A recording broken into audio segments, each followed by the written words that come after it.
இதில் வந்து பிசைஞ்சு வச்சுருக்கோம். நம்ம ஆலு பரோட்டாக்கு தேவையானது. How are you, Kel?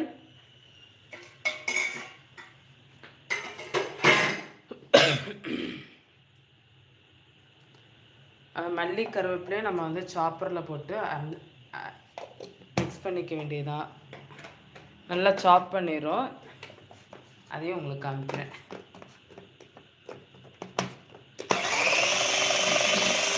மல்லி கருவேப்பிலை, பச்சை மிளகாய்.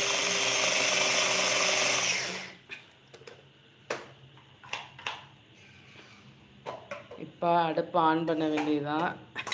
ஏன்னா ஃபஸ்ட்டு ஆலு மசாலா ரெடி பண்ணிக்கிறோன்னா அதுக்கடுத்து தான் பரோட்டா பண்ணுறது.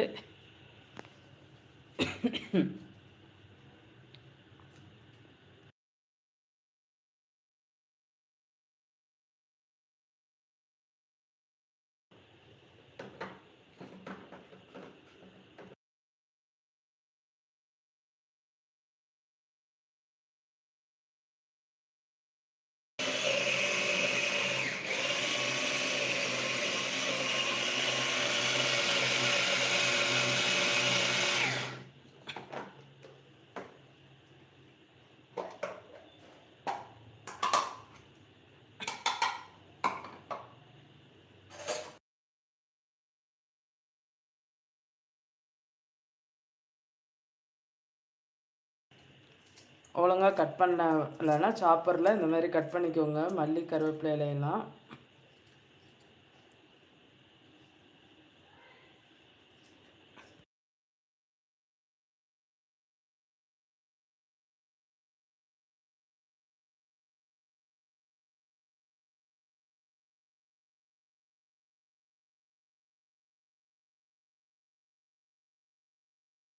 இப்போ அடுப்பு ஆன் பண்ணியாச்சு.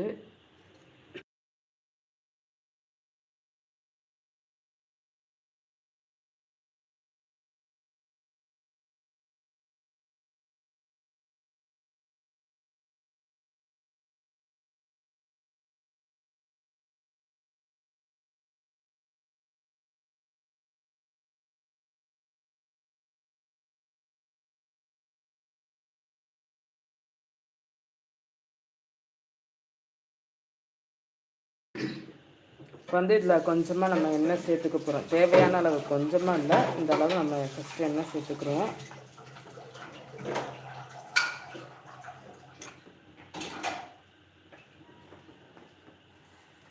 போதும்ல.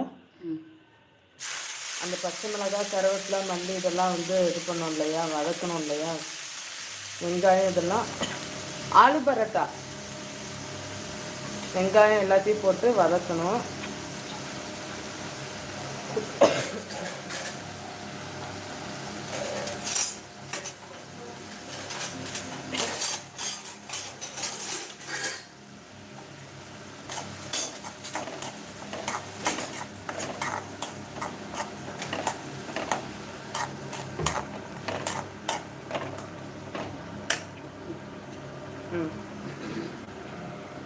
இதெல்லாம் வதக்கிட்டு இருக்கும் போதே தூள் உப்பு கொஞ்சமாக சேர்த்துக்கணும். தூள் உப்பு,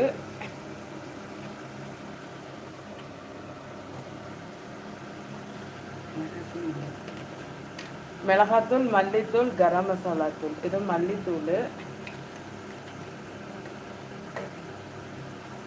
மிளகாத்தூள் பார்த்து ஆட் பண்ணிக்கோங்க. ஏன்னா பச்சை மிளகாய் வேறு நீங்கள் அரைச்சி இது பண்ணி போட்டுக்கிறீங்க, அதனால் பார்த்து கொஞ்சமாக இது பண்ணிக்கோங்க. அடுத்து கரம் மசாலா பொடி, அதையுமே உங்களுக்கு ஃப்ளேவருக்கு ஏற்றது மாதிரி ஆட் பண்ணிக்கோங்க. இந்த வெங்காயம் வதங்கிறதோட